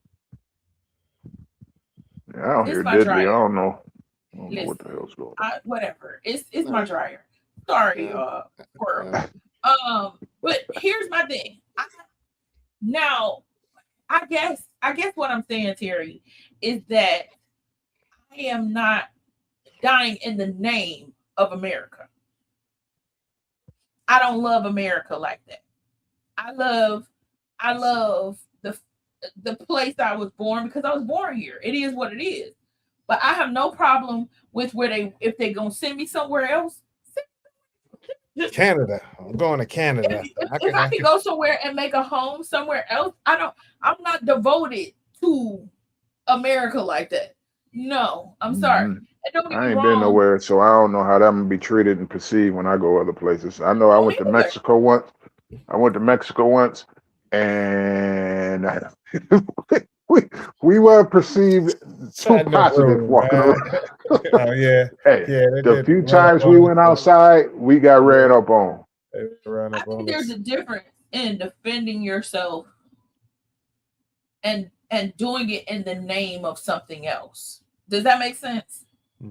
Because if I had to defend myself, I'm gonna defend myself whether I'm here or I'm in Africa or I'm in, Guatemala. I don't care where I am. If there's danger, I'm gonna try and defend myself, but I'm not gonna do it in the name of America when America don't care about who I am. Yeah, America has proven over and over and over that they don't care about who we are. They don't care about what we've given. They don't care about our fights. They don't care about our struggles. They don't care about our pain, our deaths, our health. The list goes on and on. So no, I'm not gonna die in the name of a country who does not give a damn about me.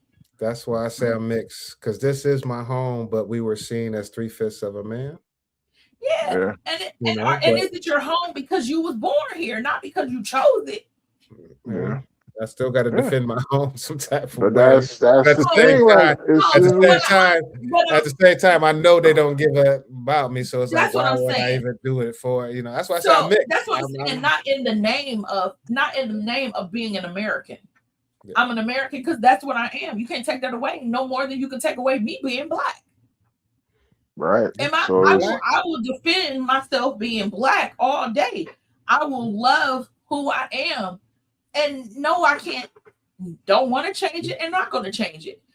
The truth remains that, am I going to die in the name of being black? Because it's a whole bunch of black people who didn't ruin opportunities for a lot of us for being stupid, for doing stupid stuff. I'm not dying in the name of being black either. Only thing I die for is the Lord. Yeah. That's the all. Not for God America. For God, I die. Not for America. You gotta sing it with me. Sing it with me. And I'm proud to be an American, because at least I know I'm free. And I won't forget the man who gave that right for me. And I really stand up next to you and defend your steel today. Let me tell you. So we about to head out. It's 8:59. The fact that I know them words. Is shocking. No, I had to learn. You don't know the words? Oh no, I know. No. I know that one. I know God Bless America. Listen. I know America the Beautiful. I don't know the Black National Anthem. I don't know the Black National Anthem. And I know Lift Every Voice and Sing. I know all of the PHP songs. Yeah, I know the start of it, but I don't know the whole Lift Every Voice. I know every verse. Yeah. Every single verse. I told y'all, it was big at School of Arts. Yeah. They made us know who we were. We were a predominantly Black school, so we had to learn all those things. And then I actually learned, the rest of them I learned through regular school, because when we were growing up, they still made us do the Pledge of Allegiance. We had to do and then I was in everybody's choir. So I always had to do, those songs and all that stuff. So yeah. Yeah, it's all facts. All facts. Still be here. I gotta tell my son something though. Y'all can close out and then I'll finish. Go ahead, JB. Any closing remarks? Yeah, my closing remarks is, man, despite all of the things that we've said about this beautiful country that we live in, it's still just as much my country as it is all these assholes that's messing this country up. So with that being said, man, we got to do what we can to make this place a better place for you and me. And then it's like, it's up to us. It's up to the people. It's up to the people you see walking up and down the street every day, man. It's also up to what you're willing to do for your country, for your home, and don't let this thing that's going on ruin your pride for your pride of your home.